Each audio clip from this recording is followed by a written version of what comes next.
បាទការប្រកួតបាទអបោះឆៅជាបន្តទៀតបាទកម្មវិធីបាទអបោះឆៅ Adventure បាទគុតខ្មែរ Boostrong ចាក្រមត្រៀមប្រងព្រឹបប្រកួត Boostrong អបោះឆៅ Adventure គុតខ្មែរគូទី6ដែលជាគូអន្តរជាតិទឹកទី1 Round 1បាទទឹកទី1 Round 1កីឡាករបង្គោលក្រហមនៃព្រះរាជាណាចក្រកម្ពុជាអ្នកលេងកណ្ដាលប្រឡ័យកែងមាសប៊ុនថេនបង្គោលខៀវមកពីប្រទេសស្ប៉ាញតាមចូលពីមាសប៊ុនថេនតាមមួយជើងរបស់មាសប៊ុនថេនគៀងហើយជ្រុំចាក់ចំទល់រៀមមាវាយលើពីដៃពីកីឡាករស្ប៉ាញបាទតាមចូលពីមាសប៊ុនថេនលូកវាយបានម្ដាយទៀតអត់ដល់ញាក់មួយជើងរបស់មាសប៊ុនថេនសងវិញពីកីឡាករស្ប៉ាញចាក់មួយជើងវាយបានម្ដាយសងវិញទៅមកបាទលឿនបាទទាត់ជើងក្រោមពីកីឡាករស្ប៉ាញវាយពីដៃចូលម្ដាយម៉ួយអូយម្ដាយរបស់មាសស្ប៉ាញគ្រាជួបបាទលោកកញ្ញាកដាលចាក់ញែកបំបែកតាមចូលជាបន្តទៀតពីមាសប៊ុនថេនវាយលើទាត់ក្រោមលោកឆ្វេងស្ដាំពីកីឡាករស្ប៉ាញញ៉ាំពេលជាបើកម្លាំងបន្ត្រកឆ្ងាយរជាដិតជ្រៅមួយដៃរបស់មាសប៊ុនថេនជង្គង់មាសប៊ុនថេនកែមាសប៊ុនថេនអោជួបគ្រាអូយបាទចាំមើលមាសប៊ុនថេនលេងកែចាំមើលបងប្អូនណាបាទសូមសម្លេងហូមួយបងប្អូនបាទ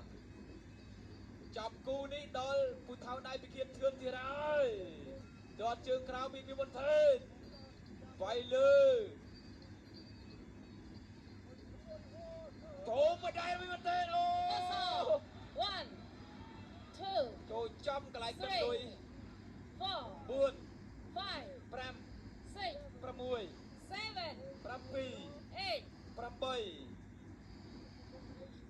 កួតបន្តបានត្រឹម8ទេចាំមើលមានប្រទេសផ្ដាច់បានអត់ហោះតាមហើយមួយជើងមានប្រទេសហ្វេស្ដាំ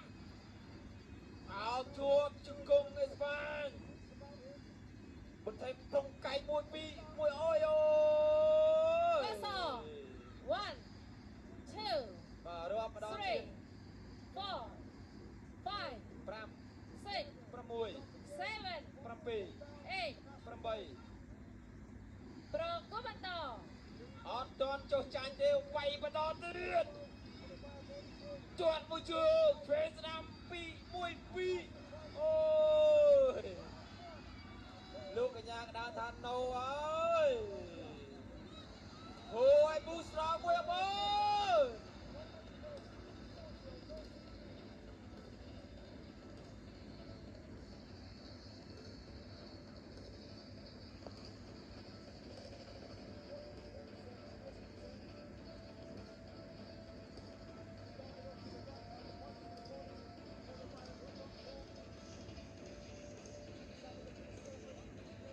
បាទ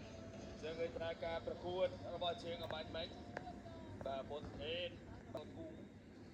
បាទនេះបាទបងប្អូនយើងអ្នកតកែវបាទថ្ងៃនេះបាទសំខាន់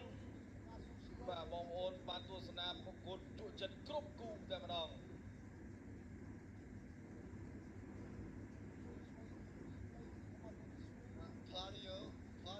អរគុណអ្នករូបភាពយឺត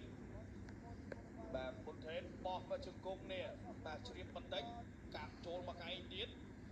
បាច់ចូលពោះទឹកមួយរបស់ប៊ុនថេនចូលមកជង្គង់ឃើញមកវិញបោះមកឯងចូលមុខវាយសងវិញពីកីឡាករអេស្ប៉ាញបាទប៊ុនថេនវាយមុនចូលបេះស្គៀមបាទនឹកណាស់បាទមកដៃនេះបាត់